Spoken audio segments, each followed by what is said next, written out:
ओम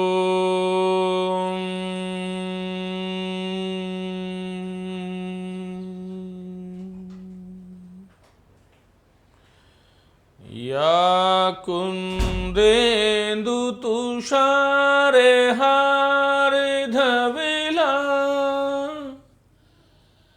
या शुभ्रवस्त्रावृता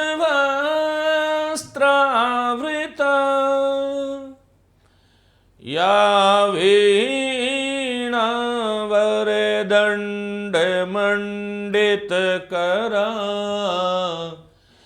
या श्वेतपद्मासना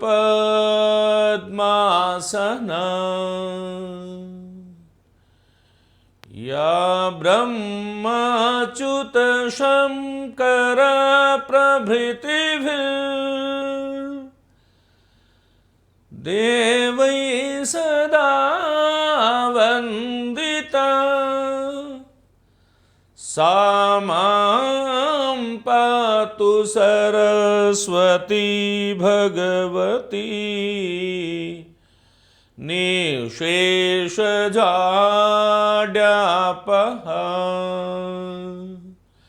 निःशेषजाड्यापहा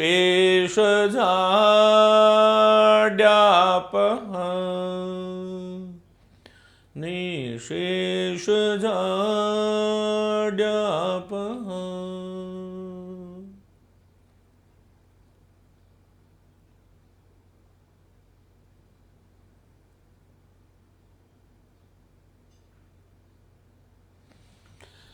साथियों नमस्ते, आप सभी का अभिनंदन, स्वागत।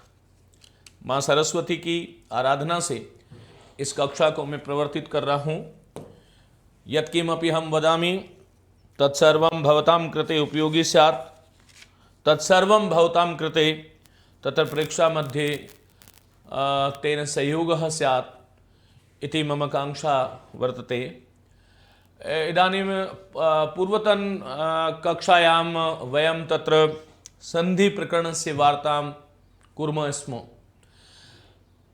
संधि इत्यस्य शब्दस्य का व्युत्पत्ति, लोपा आगमा आदेश वर्ण विकारा संधि, परः सन्निकर्षः संहिता संधि और वर्ण लोपः संधि, ये कुछ परिभाषाओं के माध्यम से मैंने आप लोगों के सम्मुख कुछ विशेष बातें रखी थी। वो संधि में आपको निश्चित रूप से उन बातों ने आपको सहयोग किया होगा। हम सभी जानते हैं कि मूलतः संधि के तीन ही भेद होते हैं। एक स्वर संधि जिसे संस्कृत में अच संधि के नाम से जाना जाता है, व्यंजन संधि जिसे हम हल संधि के नाम से जानते हैं, और विसर्ग संधि, फिर स्वादि संधि और प्रकृति भाव संधि। ये प्रकृति भाव जो हैं वो अंतर्भावित हो जाती है स्वर संधि में। इदुद्दे द्विवचनम प्लुत प्रगरियम, ये एक सूत्र है। तो वहां पर मूलतः जो संधियां जो हो जाती है वो तीन ही संधियों को आधार बना करके हमारा आधुनिक संस्कृत व्याकरण जो है वो प्रवर्तित होता है। आज हम बात करेंगे जिसे हमने स्वर संधि कहा है। पहली संधि स्वर संधि है और स्वर संधि को संस्कृत में अच संधि कहते हैं। अच संधि कहने का तात्पर्य क्या है? वयम सर्वैरेव जानीमः यत् संस्कृत वर्णमालायां चतुर्दश माहेश्वराणि सूत्राणि सन्ति।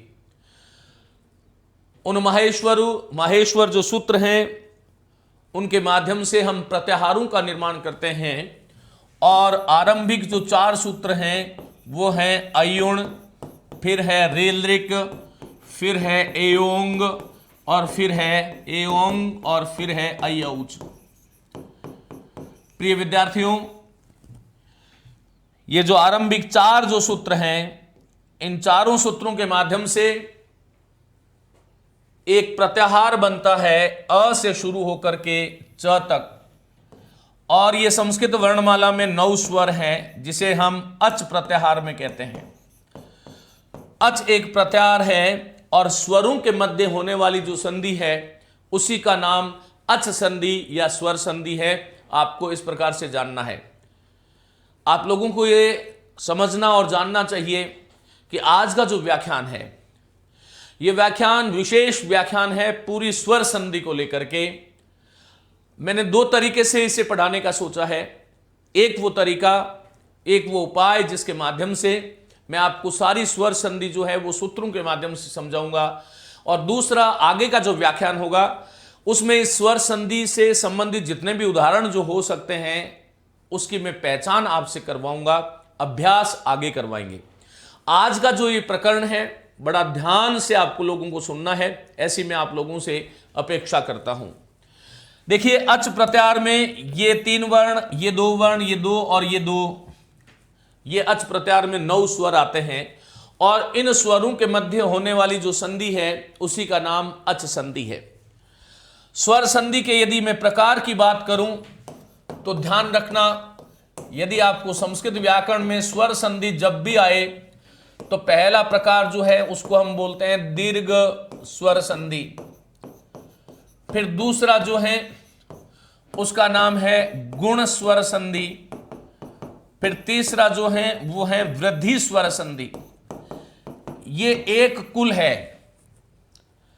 दीर्घ, गुण और वृद्धि ये एक समूह है, ये एक कुल है, ये एक परिवार है जिसमें एक ही प्रकार का काम होता है, और वो होता है एकादेश। एकादेश से मेरा तात्पर्य यह है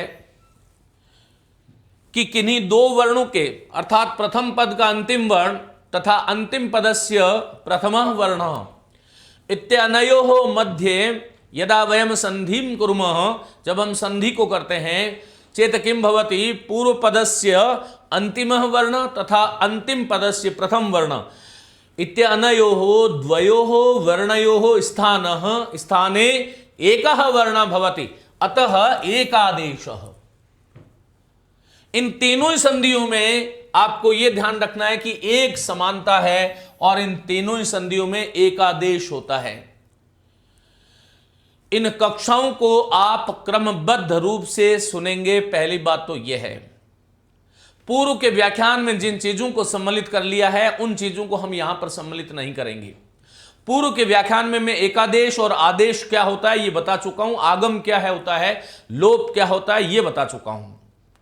तो यहां पर एकादेश होता है, आप कोई भी एक शब्द ले लो, जैसे मैंने कहा एक शब्द है मेरे पास राम, और दूसरा शब्द है अवतारः। यहां पर म में क्या है बोलो, अ है, और आगे अ है, मिलके ये 2 वर्ण थे, इनके जगह क्या बन गया, रामावतार। क्या बना, रामावतार। ये जो रामावतार जो शब्द बना है वो एकादेश प्रक्रिया से बना है। एकादेश का मतलब यह है कि म वाला अ, अवतार वाला अ, ये 2 वर्ण थे, इन 2 वर्णों के स्थान पर ये एक वर्ण बन गया, इसी का नाम संधि में एकादेश है। उम्मीद है ये बात आपको समझ में आ गई। चाहे दीर्घ संधि हो, चाहे गुण संधि हो, वृद्धि संधि हो, इन तीनों ही संधियों में एकादेश से शब्द का निर्माण होता है। दोनों वर्णों के स्थान पर एक आदेश हो जाता है। और यदि इससे थोड़ा सा हम और बात करें तो इन तीनों ही संधियों का जो प्रथम पद का अंतिम वर्ण है वो अ और आ होता है। यह अलग बात है कि दीर्घ संधि में ई और उ और री भी होता है, लेकिन आपको यह ध्यान रखना होगा कि यहां तीनों संधियों में इधर भी अ आ प्रथम पद का अंतिम वर्ण होगा, इधर भी अ आ प्रथम पद का अंतिम वर्ण होगा, और इधर भी अ आ प्रथम पद का अंतिम वर्ण होगा। तो यह दूसरी समानता है। संधि कहां होती है, प्रथम पद के अंतिम वर्ण में और अंतिम पद के प्रथम वर्ण में। इन 3 संधियों में पहली समानता मैंने बताई, एकादेश से शब्द का निर्माण होगा। दूसरी समानता मैंने यह बता दी कि तीनों ही संधियों में प्रथम पद का अंतिम वर्ण अ आ होता है। अब आगे हम बात करते हैं, आगे की जो संधि है, चौथी जो संधि है, उसे हम इसी क्रम से पढ़ेंगे, और वो है यण स्वर संधि। फिर दूसरी 5वीं जो संधि है वो है साहब आपकी अयादि संधि। ये यण संधि और अयादि संधि एक कुल के हैं। इसमें केवल प्रथम पद के अंतिम वर्ण पर, प्रथम पदस्य अंतिम वर्ण स्थाने एव आदेशः भवति। यण संधि में और अयादि संधि में एकादेश नहीं होता है, केवल आदेश होता है। आदेश से मेरा तात्पर्य क्या है कि यण संधि और अयादि संधि में केवल दोनों स्थानों, दोनों वर्ण जब मिलते हैं, दोनों वर्ण कौन से, प्रथम पद का अंतिम वर्ण और अंतिम पद का प्रथम वर्ण जब मिलते हैं तो केवल प्रथम पद का अंतिम वर्ण ही बदलता है, अंतिम पद का प्रथम वर्ण नहीं बदलता है। यह बात आपको ध्यान में होनी चाहिए। फिर जो छठी संधि हम पढ़ेंगे वो पढ़ेंगे पूर्व रूप संधि। पूर्व रूप संधि जो है और सातवीं संधि जो पढ़ेंगे वो पढ़ेंगे पर रूप। पूर्व रूप का मतलब क्या है, संधि कहां होती है, प्रथम पद के अंतिम वर्ण में और अंतिम पद के प्रथम वर्ण में। तो पूर्व रूप का मतलब है ऐसी संधि जिसमें प्रथम पद के अंतिम वर्ण को ही स्वीकार कर लिया जाता है, वो पूर्व रूप संधि है। और ऐसी संधि जिसमें अंतिम पद के प्रथम वर्ण को स्वीकार कर लिया जाता है वो पर रूप संधि है। ये पूर्व और पर विलोम है। और फिर आठवीं संधि हम पढ़ेंगे इसी स्वर संधि में, वो है प्रकृति भाव संधि, अर्थात उसमें किसी प्रकार का कोई परिवर्तन नहीं होता। साथियों ये 8 संधि हो गई हमारी। स्वर संधि जो है इसके 8 प्रकार हो गए, दीर्घ, गुण, वृद्धि, फिर हम जानते हैं कि उसके बाद में कौन सा हुआ, यण, फिर अयादि, फिर पूर्व रूप, फिर पर रूप और फिर प्रकृति भाव। ये बात आपको समझ में आनी चाहिए कि स्वर संधि के कितने भेद हो गए, 8 भेद हो गए। यहां तक समझ में आ गया, मुझे पता है, ये ध्यान रखिएगा। अब इसके बाद में हम एक एक संधि को लेकर के यहां पर बात करेंगे। इस व्याख्यान में आपको बड़े ध्यान से सुनना है जो कह रहा हूं। इस व्याख्यान में केवल मैं इन 8 संधियों की प्रक्रिया बताऊंगा आपको और सूत्र बताऊंगा। क्यों बताऊंगा सूत्र, क्योंकि परीक्षाओं में कई बार यह पूछ लिया जाता है कि दीर्घ संधि का सूत्र कौन सा है। दीर्घ संधि केन सूत्रेण भवति, गुण संधि विधायकम सूत्रम किम अस्ति, वृद्धि संधि विधायकम सूत्रम किम अस्ति। आपसे ऐसे पूछ लेते हैं कि यहां पर गुण संज्ञा विधायकम सूत्र, गुण संज्ञा विधायकम सूत्र, तो आप लोग संधि तो सीख लेते हो लेकिन ये विधायक सूत्र नहीं सीखते हो। सूत्रम अस्ति, गुण संज्ञा विधायक सूत्र। तो जब तक आज ये जो व्याख्यान होगा इसमें सूत्र और मुख्य उदाहरण, मुख्य उदाहरण कौन से, जो लघु सिद्धांत कौमुदी में दिए गए हैं, इन्हीं उदाहरणों में से आने की अधिक संभावना होती है। यह भी आपको ध्यान रखना है। तो अभी का जो व्याख्यान होगा इसमें हम सूत्रों की बात करेंगे, कौन सी संधि का कौन सा सूत्र है, उस सूत्र का अर्थ क्या है, और लघु सिद्धांत कौमुदी में जो जो उदाहरण इसके दिए हुए हैं 8 स्वर संधियों के, वो सारे उदाहरण मैं आपके सामने रखूंगा। आगे का जो व्याख्यान होगा उसमें हम अभ्यास करेंगे। तो गुण संज्ञा विधायक सूत्र की यदि मैं बात करूं तो एक सूत्र है साहब अदेंग गुणः, ये प्रश्न ऐसे आएगा, अदेंग गुणः। दूसरा है आद गुणः, आद गुणः। और तीसरा यदि मैं यहां पर दे दूं वृद्धिरादेच, वृद्धिरादेच। और चौथा जो है मैं आपके सामने मैंने कोई भी, या कोपि नास्ति, ये मैंने आपको लिख दिया कोपि नास्ति। ये कोपि जो शब्द है ये पूर्व रूप संधि का उदाहरण है, नहीं कह और अपि विसर्ग संधि का उदाहरण है, पूर्व रूप नहीं, अवग्रह वहां पर बनता है इसलिए थोड़ा भ्रम हो गया। कह और अपि, को अपि विसर्ग का वो बन गया।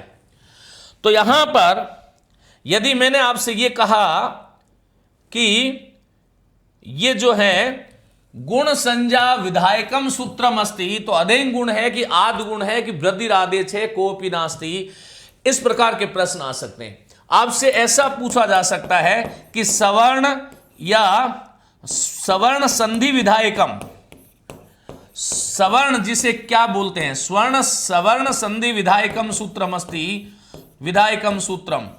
यदि आपसे ऐसे पूछ ले तो आप इसका उत्तर दे सकते हो क्या? यही चीजें महत्वपूर्ण हैं। तो आज के इस व्याख्यान में इन्हीं चीजों के बारे में हम बात करेंगे। आइए सबसे पहले हम बात करेंगे, हमारा 1 नंबर पे संधि मैंने लिया था दीर्घ स्वर संधि। दीर्घ स्वर संधि, आपको यह ध्यान रखना है कि यह दीर्घ स्वर संधि जो है इसी का एक और नाम है और वो है सवर्ण संधि। सवर्ण संधि, इसी का नाम सवर्ण संधि है, आपको ऐसे ध्यान रखना है। अब यहां पर सवर्ण संधि कह दो या दीर्घ संधि कह दो, एक ही बात है। तो इसका विधायक सूत्र कौन सा है, इसका विधायक सूत्र कौन सा है, तो आपको यह ध्यान रखना चाहिए कि अस्य विधायकम सूत्रमस्ति अकः सवर्णे दीर्घः। महर्षि पाणिनि ने एक सूत्र लिखा, अनेन सूत्रेण माध्यमेन महर्षि पाणिनि वदति यत् अकः, अक से परे, अक से परे।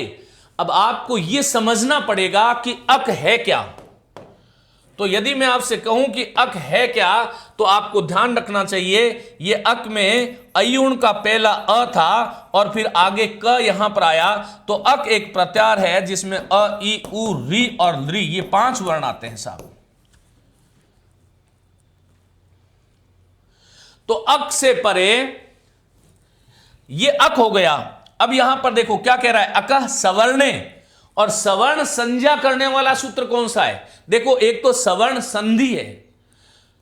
तो सवर्ण संधि जो है वो किसे कहते हैं, दीर्घ स्वर संधि का ही नाम सवर्ण संधि है। संधि विधायक जो सवर्ण संधि करने वाला जो सूत्र है वो तो है अकः सवर्णे दीर्घ। और सवर्ण संज्ञा, वर्णा नाम सवर्ण संज्ञा विधायकम सूत्रम यदि आपसे पूछे तो तुल्यास्य प्रयत्नम सवर्णम। यह ध्यान रखना है, दोनों अलग अलग बातें हैं। तो यहां पर अक प्रत्यार में यह आया अ, ई, उ, री, ली। अब इस अक के बाद में यदि सवर्ण आ जाए, अक का अर्थ क्या बता दिया मैंने आपको, यह आपके मैंने सामने रख दिया कि जो अक है, इस अक का अर्थ क्या है, तो यह आपको समझ में आ गया कि अ, ई, उ, री और ली, ये क्या है साहब, अक है। ये अक है और इस अक से परे क्या आना चाहिए, सवर्ण स्वर आना चाहिए। सवर्ण स्वर का मतलब क्या है, ये जो अ है इसके बाद में अ सवर्ण है, ई के बाद में ई सवर्ण है, उ के बाद में उ सवर्ण है, री के बाद में री सवर्ण है, और ली जो है उसके बाद में ली सवर्ण है। ली और ली परस्पर सवर्ण, क्योंकि बड़ा ली होता नहीं है। जब हम प्रक्रिया में पढ़ते हैं, जब वर्ण विचार पढ़ते हैं, तब री ली वर्णयो मिथा सावर्णम वाच्यम, कात्यायन ने एक वार्तिक बनाया था। तो यहां पर आपको इस ली वाले उदाहरण जो है वो नहीं मिलेंगे, ये आपको ध्यान रखना है, ये अलग है। क्योंकि ली का सवर्ण अपन कैसे मानेंगे, ली का परस्पर, ली और ली तो एक ही हो गया, ये तो 2 वर्ण की आवृत्ति हो गई, और ली का दीर्घ होता नहीं है। तो यहां पर अ के बाद में जब अ आएगा तो ये सवर्ण है, या अ के बाद में आ जाए, या ई के बाद में ई आ जाए, या उ के बाद में उ आ जाए, या फिर री के बाद में दीर्घ री आ जाए, इधर होता नहीं है दीर्घ री। फिर यहां पर अ के बाद में अ आए, या आ के बाद अ के बाद में आ आए, या फिर आ के बाद में आ आए, या ई के बाद में ई आए, उ के बाद में उ आए, या दीर्घ री के बाद में दीर्घ री आए, इधर है नहीं, तो क्या होगा, वो ये होगा। देखो ये जो है अ, प्रथम पद का अंतिम वर्ण अ हो, प्रथम पद का अंतिम वर्ण अ हो, अंतिम पद का प्रथम वर्ण भी अ हो, अ इन दोनों वर्णों के स्थान पर आ हो जाएगा। ऐसा भी हो सकता है कि प्रथम पद का अंतिम वर्ण अ हो और अंतिम पद का प्रथम वर्ण आ हो, तब भी आ होगा, और आ के बाद में आ होगा तब भी आ होगा, रिजल्ट जो है वो समान होगा। ये वाला ई के बाद में ह्रस्व ई आ जाए, ह्रस्व के बाद में दीर्घ आ जाए, या दीर्घ के बाद में दीर्घ आ जाए, तब भी क्या बनेगा, ई। ये दोनों उ ह्रस्व हो, या एक ह्रस्व एक दीर्घ हो, या दोनों दीर्घ हो, दोनों के स्थान पर बनेगा क्या, उ। ये री चाहे ह्रस्व हो, री के बाद में चाहे दीर्घ री हो, या दोनों री दीर्घ हो, क्या बनेगा, री। तो ये 4 वर्ण हो गए साहब, आ, ई, उ और री। यही दीर्घ स्वर संधि है। क्या कह रहे हैं, अक अर्थात अक से परे सवर्णे, सवर्ण होने पर, सवर्ण क्या, स्वर, अ परस्पर सवर्ण है, आ परस्पर स्वर्ण है, आ परस्पर सवर्ण है। ये कैसे भी आगे पीछे कैसे भी आएंगे, संधि कहां होगी, प्रथम पद के अंतिम वर्ण में और अंतिम पद के प्रथम वर्ण में। तो यहां पर कई से भी आएगा तो बनेगा यही, ये बड़ी महत्वपूर्ण बात है। अब यहां पर देखो चार जो शब्द है वो लघु सिद्धांत कौमुदी जो वैयाकरण के ग्रंथ है, जिसे मान सकते हैं अष्टाध्यायी इत्यादि ग्रंथ, या भट्टोजी दीक्षक की लघु सिद्धांत कौमुदी, या भीमसेन शास्त्री, उन्होंने चार उदाहरण इसके दिए हैं। पहला उदाहरण वो देते हैं दैत्यारी, दैत्यों का अरि शत्रु। फिर दूसरा उदाहरण वो देते हैं, पहला देते हैं दैत्यारी, दूसरा देते हैं श्रीशः, और तीसरा देते हैं विष्णुदय, विष्णुदय।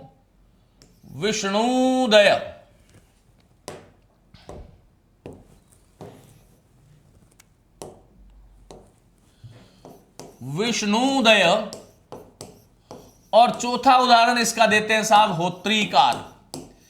ये चार उदाहरण हैं। इन चार उदाहरणों के माध्यम से विष्णुदय, इन चारों उदाहरणों के माध्यम से हम ये पूरी दीर्घ स्वर संधि सीख सकते हैं। देखो यहां पर आपको क्या दिखाई दे रहा है, दे त्या आ दिखाई दे रहा है, यहां श्री दीर्घ ई दिखाई दे रहा है, यहां विष्णु में ऊ दिखाई दे रहा है, ये होत्री, देखो ये दो इस तरह से है री, इसका मतलब यहां पर री दिखाई दे रहा है साहब। अब ये चार उदाहरण हैं और इन चारों उदाहरणों को पूछने की ज्यादा संभावना है। मैं बहुत सरलतम तरीके से विधि से आपको पढ़ा रहा हूं ताकि आपको ये समझ में आ जाए। आपने संधियां हजारों बार पढ़ी है, लेकिन इस बार आप जो पढ़ रहे हो वो बिल्कुल परीक्षा और रिजल्ट ओरिएंटेड की दृष्टि से पढ़ो। अब देखो दैत्यारी शब्द है। अब दैत्यारी शब्द है, इसका संधि विच्छेद होता है दैत्य और अरि। यहां पर हमें यह ध्यान रखना पड़ेगा कि ये दैत्य जो शब्द है इसमें य हलंत करके आगे क्या है अ और आगे क्या है अरि। यहां पर अ और अ ये परस्पर क्या है बोलो, सवर्ण है। और सवर्ण अ जब मिलेगा, अ के बाद में जब अ आता है तो बनता क्या है साहब, आ बनता है। तो ये शब्द क्या बन जाएगा, इन दोनों के स्थान पर एक आदेश हो जाएगा। और इसीलिए मैंने आपको कहा था कि दीर्घ संधि, गुण संधि और वृद्धि संधि, इन तीनों ही संधियों में एक आदेश होता है। तो यहां पर त हलंत हो गया, य वाला अ और अरि वाला अ ये दोनों मिलकर के आ बन गया, तो य में आ की मात्रा जुड़ जाएगी और शब्द क्या बनेगा, दैत्यारी, दैत्यों का अरि। अब चाहे दैत्यारी कह दो, चाहे त्रिपुरारी कह दो, त्रिपुर और अरि, चाहे त्रिपुरारी कह दो, चाहे कंसारी कह दो, चाहे रावणारी कह दो, चाहे हिमालय कह दो, चाहे विद्यालय कह दो। यहां पर आप लोगों ने देखा अ के बाद में अ आया, लेकिन आपका एक लोकप्रिय उदाहरण जो विद्यालय जो शब्द है, इस विद्यालय शब्द का संधि विच्छेद क्या होगा आप सभी लोग जानते हैं। एक तो है विद्या और दूसरा शब्द है साहब आलय। यहां पर विद्या प्रथम पद का अंतिम वर्ण में आ है, आगे आ है, आ और आ आएगा तब भी होना क्या है, आ के बाद में आ आएगा तब भी होना क्या है, आ ही होना है। इसलिए विद्या वाला आ, आले वाला अ ये दो थे, एक दो, इनके स्थान पर एक आदेश हो गया, कौन, आ, और ये शब्द क्या बन गया, विद्यालय। दीर्घ स्वर संधि के चार भाग हैं, दैत्यारी, श्रीश, विष्णुदय, होत्रीकार।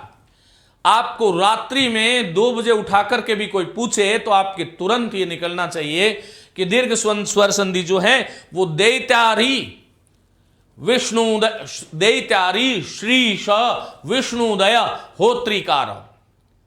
अब ये दैत्यारी शब्द के त्रिपुरारी हो, चाहे कंसारी हो, चाहे रावणारी हो, चाहे हिमालय हो, चाहे विद्यालय हो, जितने भी शब्द है स्व और अर्थ स्वार्थ, स्व अभिमान, स्वाभिमान, जहां पर भी आ आपको दिखाई देगा वहां दीर्घ स्वर संधि का पहला भाग होगा। यहां पर पाणिनि दूसरा शब्द लिखते हैं श्रीश। श्री कहते हैं लक्ष्मी को, श्री और ईश स्वामी, लक्ष्मी का स्वामी, श्रीश।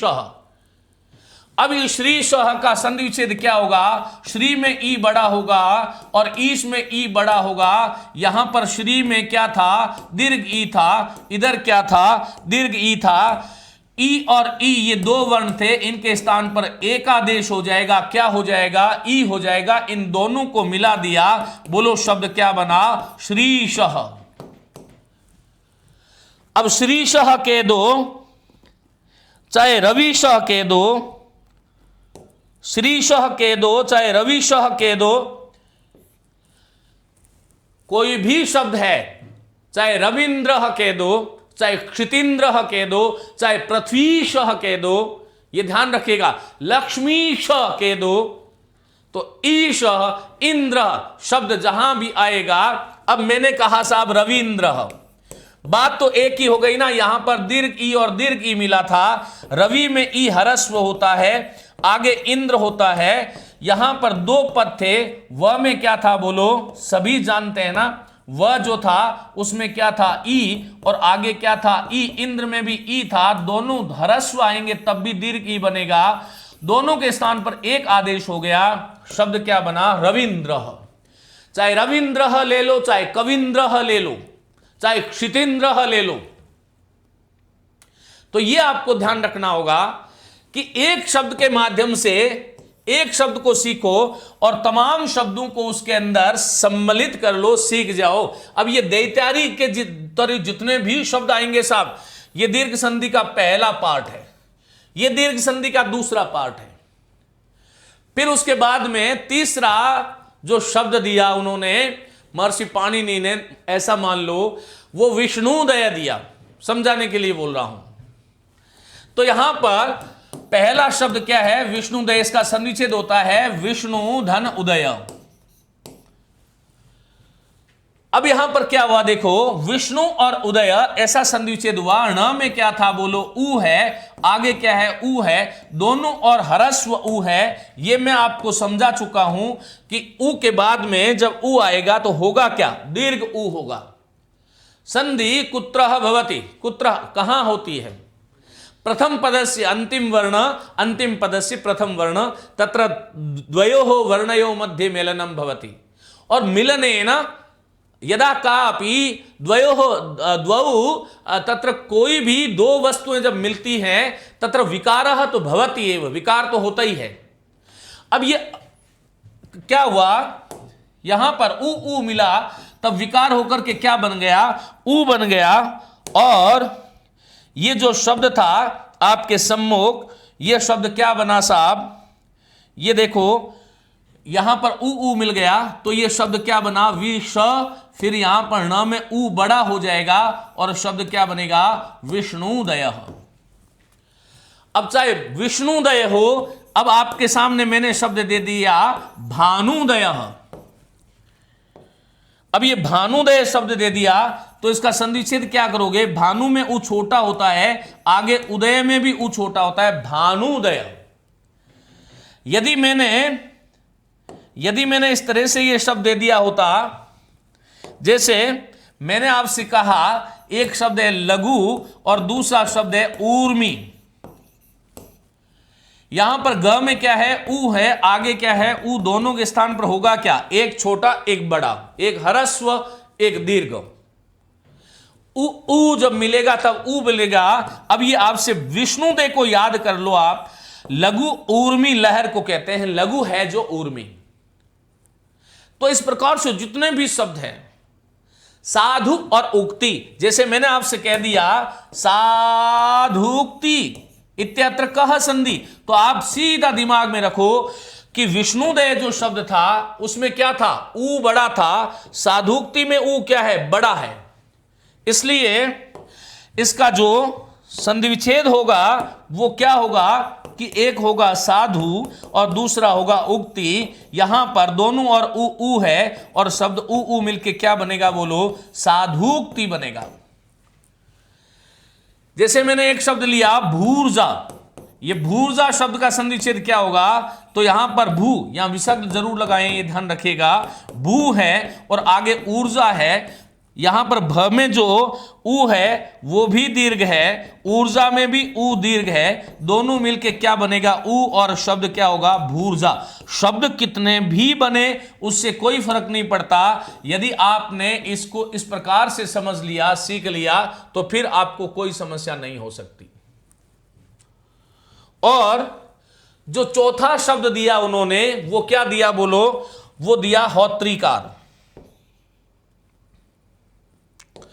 अब ये होत्रीकार देखो, आपको पहले होत्रीकार को जानने से पहले, इस चौथे को जानने से पहले यह जानना होगा कि जब मैं क में ह्रस्व री की मात्रा जोड़ता हूं तब ये क्री बनता है, और इस क में जब मैं दीर्घ री की, ये दीर्घ री जो है इसकी मात्रा जोड़ता हूं तब ये क्री बनता है।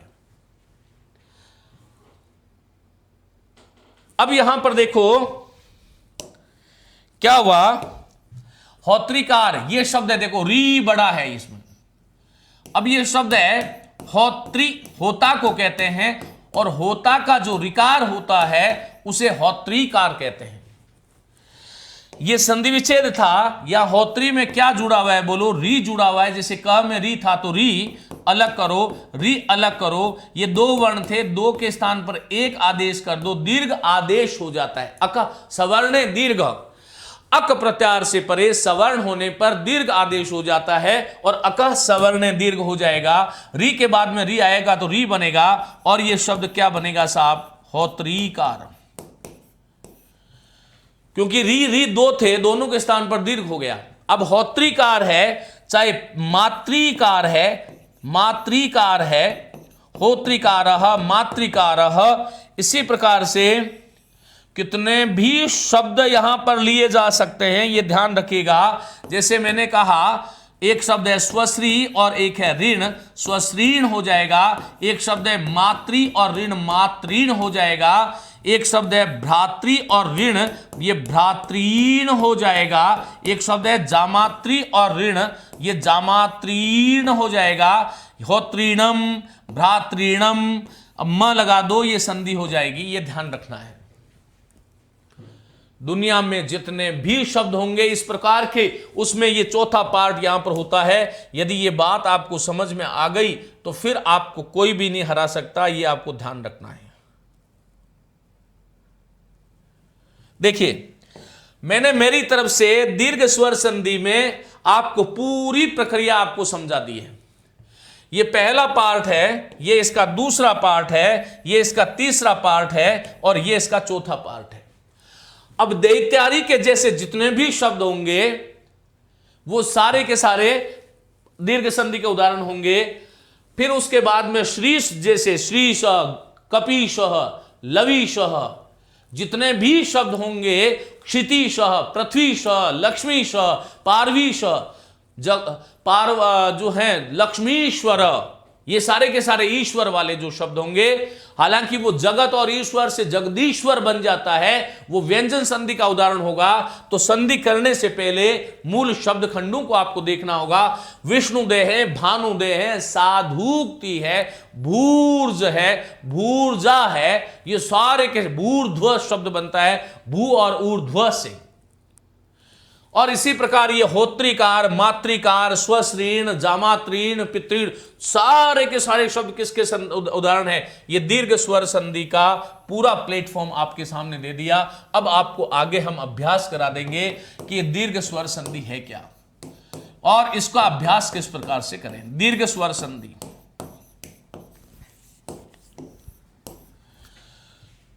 अब यहां पर आगे हम बढ़ते हैं, और दूसरी जो संधि हम लेने वाले हैं वो है गुण स्वर संधि।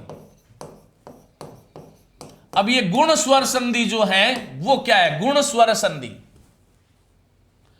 आपको यहां पर एक अतिरिक्त जिम्मेदारी लेनी पड़ेगी,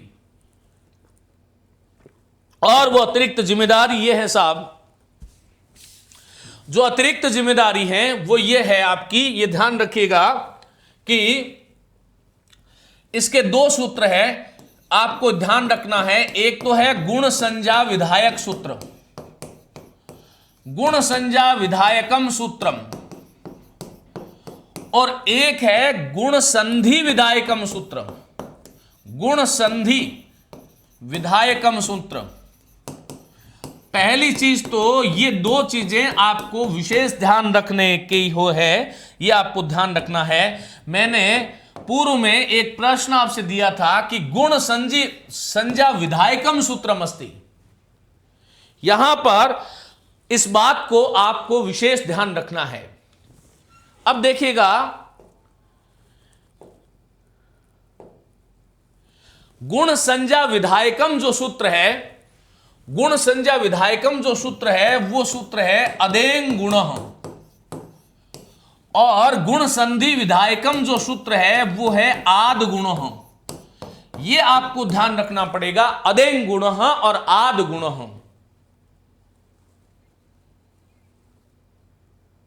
अब ये अदेंग गुण क्या है? अदेंग गुण का मतलब क्या है? अदेंग गुण जो सूत्र है वो क्या करता है? एक सूत्र है जो गुण संज्ञा करेगा। संस्कृत व्याकरणे तत्र पदे पदे संज्ञा विधायकम सूत्रम वर्तते। और यदि गुण संज्ञा की बात करेंगे तब यह सूत्र हो जाएगा अदेंग गुण, और यह सूत्र है अत एंग और गुण। इसमें गुण जो शब्द है इसका अर्थ है यह गुण संज्ञा है। और संस्कृत में आपको ध्यान रखना है कि अत का अर्थ है ए अ, और एंग एक प्रत्यार है। कैसे प्रत्यार है ये देखो, एंग एक प्रत्यार है जिसमें दो वर्ण आते हैं, एक तो ए आता है और एक आता है ओ। तो यहां पर ये जो अदेंग गुण जो सूत्र था इसमें आया हुआ जो एंग है इसमें दो वर्ण आएंगे, एक तो ए और एक ओ। संधि प्रकरणे गुण विधायकम त्रयः वर्णः सन्ति। संस्कृत संधि प्रकरणे गुण विधाय, ये गुण वो नहीं है सज्जनता दयालुता, ये व्याकरण के गुण है। और गुण तीन वर्ण है जो गुण विधायक गुण संज्ञा वाले हैं, अ ए और ओ, ये तीन है। फिर जब अदेंग गुण ये गुण विधायक कर देता है तब दूसरा सूत्र आता है आद गुण। आ से परे जब असवर्ण होगा, वहां पर सवर्ण था, यहां पर असवर्ण जब होगा तब गुण संधि हो जाती है। ऐसे आपको ध्यान रखना है। तो देखिए यहां ये पहली बात, तो यदि मैं आपसे पूछ लूं कि गुण संज्ञकाः वर्णाः सन्ति, तो ये ध्यान रखना है आपको, संस्कृत व्याकरणे त्रयः वर्णाः एतादृशः सन्ति येषां गुण संज्ञा भवति। जिंदगी में आज के बाद में ये बात भूलनी नहीं चाहिए, जितने भी साथी सुन रहे हैं। अ ए और ओ ये गुण संज्ञा वाले वर्ण है। अब ये जो गुण संधि है इसके दो सूत्र हो गए, गुण संज्ञा विधायक सूत्र और गुण संधि। यदि आपसे गुण संधि का सूत्र पूछ रहे तो आद गुण, और गुण संज्ञा का पूछ रहे तो अदेंग गुण। ये बात आपको क्लियर होनी चाहिए। इनको आगे यदि मैं इनको सिद्ध करूं तो 5-5 सूत्र लगते हैं, लेकिन जो बहुत जरूरी चीजें हैं वो मैं आपको समझाना चाहता हूं। अब देखो यहां पर आपको ध्यान रखना है कि गुण संधि चक्र, गुण संधि का जो बोधक चक्र है, गुण संधि बोधक चक्र, यह आपको एक ध्यान रखना है कि गुण संधि में प्रथम पद का अंतिम वर्ण क्या होता है। गुण संधि में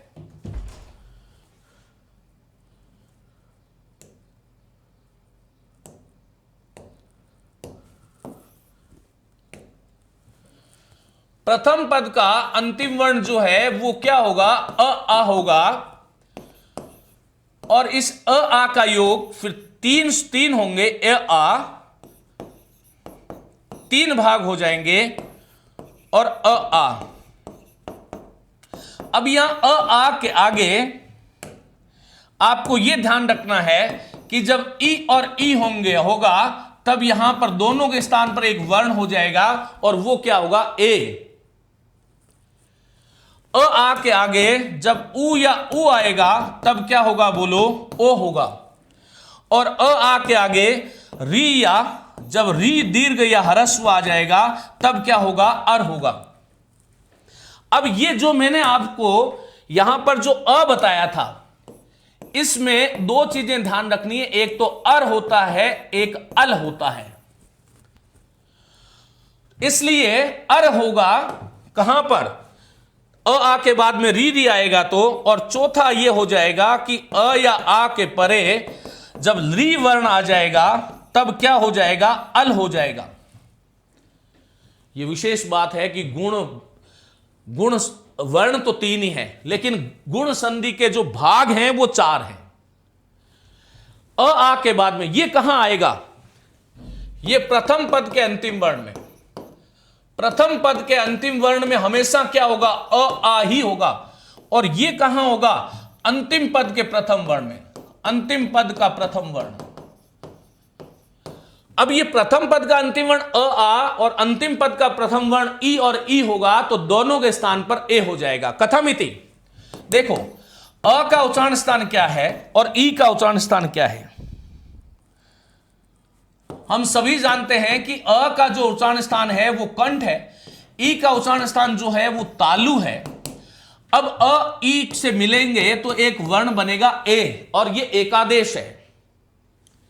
प्रथम पद का अंतिम वर्ण और अंतिम पद का प्रथम वर्ण, इन दोनों के स्थान पर ही एकादेश होगा, तो ये ए वर्ण बन गया। ये ए का उच्चारण स्थान क्या है कि कंठ तालु है, ये आपको ध्यान रखना है। जो हमने ये कहा कि अ, ए और ओ ये गुण संज्ञक वर्ण है। अब इसमें कहां पर, तो अ का मतलब मैंने बता दिया अर और अल, कहां पर अर और अल होगा, कहां पर ए होगा और कहां पर ओ होगा, ये तो पाणिनि ने बताया नहीं था। तो वहां पर स्थाने अंतरतम सूत्र है, अर्थात जो सदृशतम जो वर्ण होगा वो इसके स्थान पर आदेश होगा। अ आ के बाद में ई होने पर ए क्यों हो गया, ये आपने कभी सोचा है? क्योंकि अ आ का उच्चारण स्थान कंठ है, ई का उच्चारण स्थान तालु है, और ये जो गुण संज्ञक वर्ण ए जो था ये वाला, इसका उच्चारण स्थान क्या है, कंठ तालु है।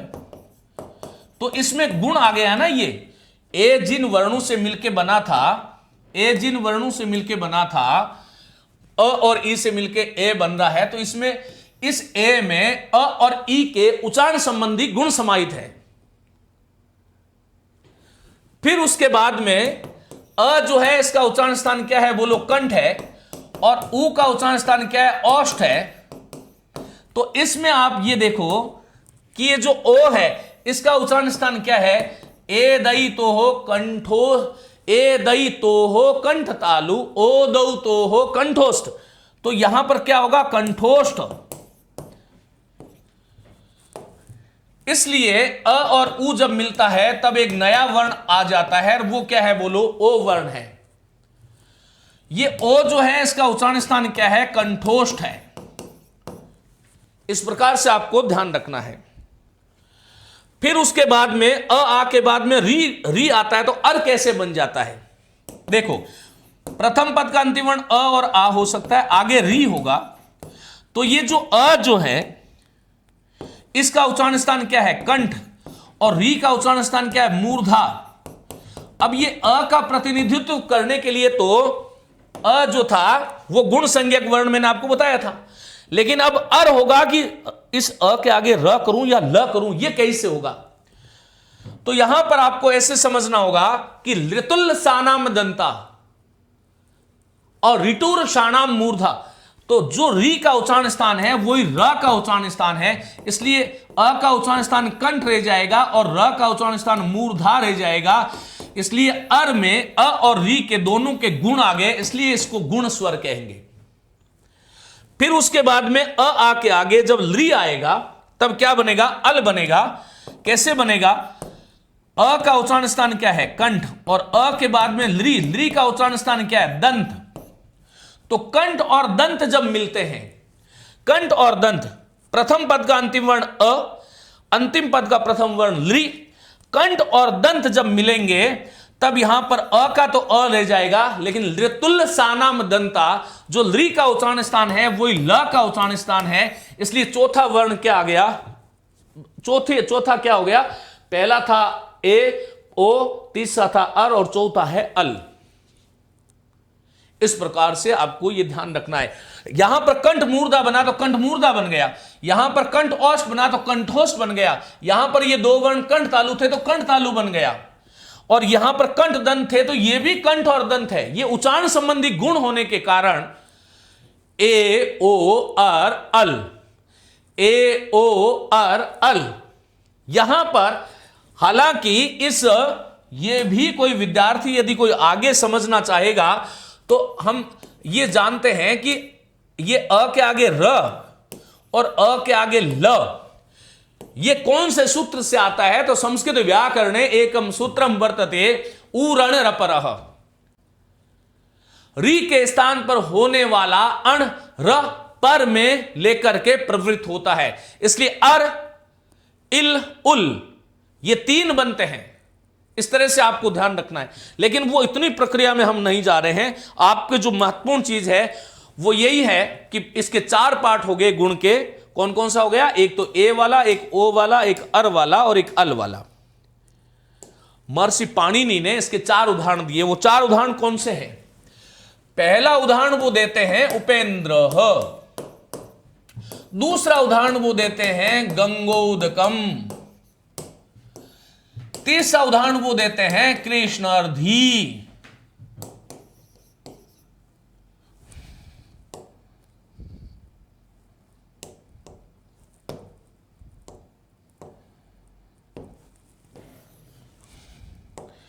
तीसरा जो देते हैं वो देते हैं कृष्णार्धी, और चौथा जो देते हैं वो देते हैं त्वलकारः। ये चार जो हैं उदाहरण आपको ध्यान रखना चाहिए। पहला उपेंद्र, दूसरा गंगोदकम, कृष्णार्धी और चौथा तवलकारः। विद्यार्थियों, उपेंद्र जो शब्द होगा उसका संधि विच्छेद क्या होगा? उप और इंद्र। अब यहां पर देखो, ये जो प जो है, प में क्या मिला हुआ है? प्रथम पद का अंतिम वर्ण अ है, अंतिम पद का प्रथम वर्ण ई है। अब सामान्य विद्यार्थी के दिमाग में यह आ सकता है कि प में अ कहां है, तो इसको खोल करके यदि हम बात करें तो ये उ प हलंत करना पड़ेगा, तब इसमें से अ बाहर आएगा। और फिर नंद्र है, ये आपको ध्यान रखना है। ये दो वर्ण है अ और ई, इसका उच्चारण अ का कंठ है, ई का उच्चारण स्थान तालु है। कंठ तालु उच्चारण होने के कारण कोई ऐसा स्वर लाना पड़ेगा जिसका उच्चारण स्थान कंठ तालु हो, और ए का उच्चारण स्थान में बता चुका हूं कंठ तालु है। यहां इसको जब मैं जोड़ूंगा तब कंठ व अ और ई दोनों के स्थान पर एक वर्ण आ गया, इसी को हम क्या बोलते हैं? एकादेश। तो यहां पर उप प, फिर यहां पर अ और ई, इन दोनों को हटा करके किस कौन आ गया? ए। नंद्र पे कोई फर्क नहीं पड़ा है। अब इसको जब जोड़ोगे तब यह शब्द क्या बनता है? बोलो, उपेंद्र।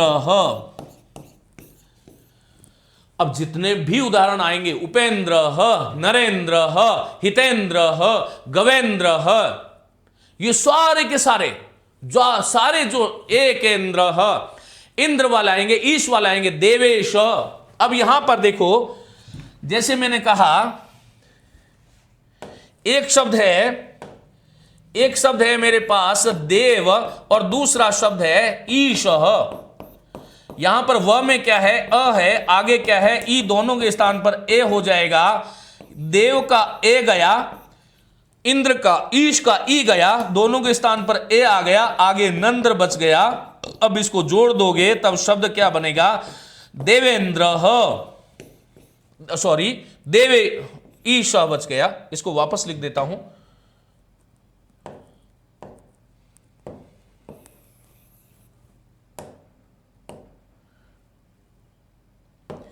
जैसे देवधन ईश, यहां पर व में क्या है? अ है, आगे क्या है? ई है, दोनों के स्थान पर क्या बनेगा? एक आदेश हो जाएगा, एकादेश हो जाएगा। अब देव का व में अ चला गया, ईश का ई चला गया, दोनों के स्थान पर ए आ गया, श पीछे रह गया, जोड़ दोगे तो देवेश। अब देवेश, हिमेश, ये जितने भी शब्द हैं वो सारे के सारे किसके हैं? गुण स्वर संधि के उदाहरण हैं। आपको इस प्रकार से ध्यान रखना है। अब देखो, दूसरा जो शब्द हमारे सामने है वो है गंगोदकम। गंगोदकम, अब गंगोदकम जो शब्द है इसमें ओ आ रहा है, देखो यहां पर ए आ रहा है, ओ आ रहा है, कृष्णार्धी।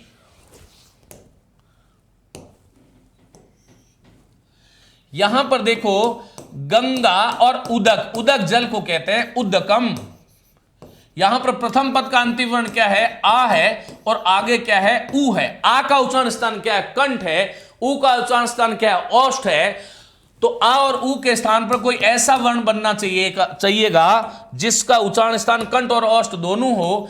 गंगा का आ गया तो गंग ऐसे हलंत रह गया, उदक और आवा मिलकर के ओ बन गया, यहां पर बीच में ओ हो गया, पीछे दकम रह गया, इसको जोड़ दोगे, यहां पर देखो गंग, फिर ग में ओ तो गो, और फिर द, उद्दकम, गंगोदकम, गंगोदकम। तो गंगोदकम इस प्रकार से यह शब्द होगा। उद्दक शब्द में द हलंत नहीं होगा भाई, द हलंत नहीं होगा, गंगोदकम। अब गंगोदक इसी प्रकार से जैसे मेरे पास एक शब्द है विवाहोत्सव, अब इसका संधि विच्छेद सभी लोग जानते हो। एक है विवाह, आगे क्या है बोलो, उत्सव।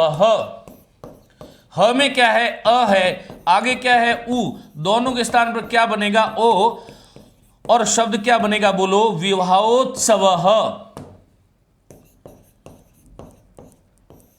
तो ये सारे के सारे जिसमें ओ आ जाता है वो सारे के सारे चंद्रधन उदय, चंद्रोदय, ये ध्यान रखिएगा। सूर्य धन उदय, सूर्योदय, परम धन उदय, परमोदय। तो ये सारे के सारे जो इस प्रकार के जो होंगे ये गुण संधि के दूसरे प्रकार वाला, पहला प्रकार ये उपेंद्र से याद रखना है, दूसरा गंगोदकम से याद रखना है। तीसरा ध्यान रखिएगा, तीसरा हमारे पास है कृष्ण और रिद्धि। रिद्धि कहते हैं ऐश्वर्य को, समृद्धि को।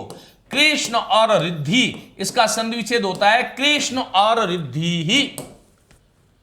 अब यहां पर न में क्या है, अ है, कृष्ण का जो न है उसमें अ है, रिद्धि में आगे क्या था, री था, अ के बाद में री आएगा, दोनों के स्थान पर क्या बनेगा बोलो, अर बनेगा। कृष्ण का अ चला गया तो ये हलंत हो गया, रिद्धि का री चला गया, दोनों के स्थान पर क्या आ गया बोलो, क्या आया, अर आया। और आगे क्या था, धी ही में किसी प्रकार का कोई जो है संधि का असर हुआ नहीं। अब क्या हुआ देखो, कृष्ण, और यहां पर न में अ वापस आ गया, फिर यहां पर र ऊपर चला जाएगा, रेफस्य ऊर्ध्व गति, और ये शब्द क्या बनेगा, कृष्णर्धी ही। इसी प्रकार से बाकी सारे के सारे जो उदाहरण होंगे, जैसे मैंने आपको कहा वसंत ऋतु, वसंत ऋतु। अब इस वसंत ऋतु का संधि विच्छेद क्या करोगे, वसंत धन ऋतु। देखो त में क्या है, अ है, और आगे क्या है, री है, दोनों के स्थान पर क्या कर दूंगा, अर कर दूंगा। अब यहां पर देखो ये व स न त हलंत हो जाएगा, अ और री इन दोनों के स्थान पर अर हो गया, और ऋतु का री तो चला ही गया, तू शेष रह गया, तो ये तू हूं। अब वापस जोड़ो, शब्द क्या बनेगा, व स न त में ए जोड़ोगा तो त पूरा बनेगा, र ऊपर चल जाएगा, शब्द क्या बनेगा, वसंत ऋतु। आगे मैं आपको प्रैक्टिस कराऊंगा, ग्रीष्म ऋतु, वसंत ऋतु, हेमंत ऋतु, सारी शीत ऋतु, देवर्षि, ब्रह्मर्षि, राजर्षि। इसकी सीधी सीधी पहचान यह है कि गुण संधि का जो तीसरा पार्ट है ना, इसमें एक चीज आपको ध्यान रख लेना है। यदि आप संस्कृत के किसी शब्द धी के ऊपर र देखो, यदि आप शी के ऊपर र देखो, यदि आप तू के ऊपर र देखो, यदि आप ण के ऊपर र देखो, यदि आप श के ऊपर र देखो, तो वहां पर यह ध्यान रखिएगा संधि जो होती है वो कौन सी होगी, गुण संधि होगी। आपको ऐसे ध्यान रखना है, गुण संधि में कौन सा होगा, तीसरा पार्ट। देखो एक एक उदाहरण मैं आपको दे देता हूं, जैसे रिद्धि वाला कृष्णर्धि हो गया, इसी प्रकार शिव की रिद्धि शिवार्धि, कंस की रिद्धि कंसार्धि, और कृष्णर्धि हो गया। देवर्षि, देव और ऋषि देवर्षि, देखो शी के ऊपर र आया है। देवर्षि, भरतर्षि, कलार्षि, सारे बहुत सारे शब्द है, नारदर्षि। इसी प्रकार से हेमंत ऋतु, ग्रीष्म ऋतु, ग्रीष्म ऋतु, देखो ये तू के ऊपर र आ गया। इसी प्रकार मैंने कहा महर्ण, महान है जो न के ऊर आ गया, देवर्ण, इस प्रकार से ध्यान रखना है। इसी प्रकार से राजर्षभ, राज और ऋषभ शब्द था, राजधन ऋषभ, राजर्षभ। तो ये आपको ध्यान रखना है, जहां पर धी पर, शी पर, तू पर, न पर और श पर, जहां पर र देखो वहां पर जो संधि होगी वो गुण संधि का तीसरा पार्ट होगा, ऐसे आपको ध्यान रखना है। और चौथा उदाहरण ये आपके सामने रहा गुण संधि का, वो क्या था बोलो, तवलकार था। क्या था? तवलकार था। इसका संधि छेद होता है तव और लृकार। हमने पूर्व की जो स्लाइड थी उसमें पढ़ा था कि प्रथम पद का अंतिम वर्ण अ और आ में से कोई होगा और आगे लृ वर्ण होगा, तो अ और आ का तो अ हो जाता है, लृ का ल हो जाता है। अब देखो ये बहुत महत्वपूर्ण है, मोस्ट इंपोर्टेंट इसका उदाहरण है ये। यहां पर ध्यान रखना, व में क्या है बोलो, अ है, आगे क्या है बोलो, लृकार है। अब आपको क्या करना है, यहां पर देखो त लिखोगे, फिर व लिखोगे, फिर व हलंत हो जाएगा, अ लिखोगे, लृ के स्थान पर ल हो गया और आगे कार हो जाएगा। अब इसको जोड़ दो वापस, तो ये वापस जब जोड़ोगे तब शब्द क्या बनेगा, त व में अ जुड़ जाएगा, व पूरा हो जाएगा, ल आधा हो जाएगा, शब्द बनेगा तवलकारः। इसी प्रकार से एक शब्द है ममलकार, मम लृकार, मेरा लकार, तुम्हारा लकार। तो यहां पर क्या होगा बोलो, इसका संधि छेद क्या होगा, मम धन लृकारः, मम धन लृकारः। म वाला अ और लृकार वाला लृ जुड़ करके अल बन गया और शब्द क्या बन गया, ममलकार। अब यहां पर ये आपके सामने सारे के सारे जो उदाहरण थे साहब, ये देखिएगा,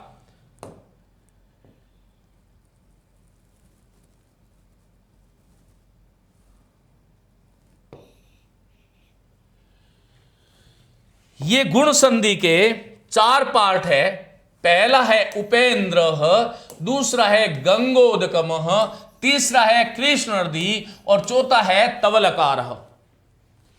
इनको बहुत ढंग से ध्यान से यदि आपने देख लिया तो बाकी के जितने भी शब्द होंगे गुण संधि में इसी प्रकार से जो है आगे के अभ्यास हम करेंगे। आगे का जो व्याख्यान होगा इसके अंदर हम लोग बात करेंगे साथियों वृद्धि संधि की और बाकी वृद्धि संधि, यण संधि, अयादि संधि की केवल हम सूत्र और उसकी जो प्रक्रिया है उसकी हम बात कर रहे हैं। आगे का जो व्याख्यान होगा उसमें हर एक संधि का कुछ एक अभ्यास सीट के माध्यम से हम अभ्यास करेंगे कि इसका किस किस प्रकार से संधि छेद होगा। तब तक के लिए इस व्याख्यान को बड़े ध्यान से सुनिएगा। मेरी बहुत शुभकामनाएं। नमस्ते, धन्यवाद।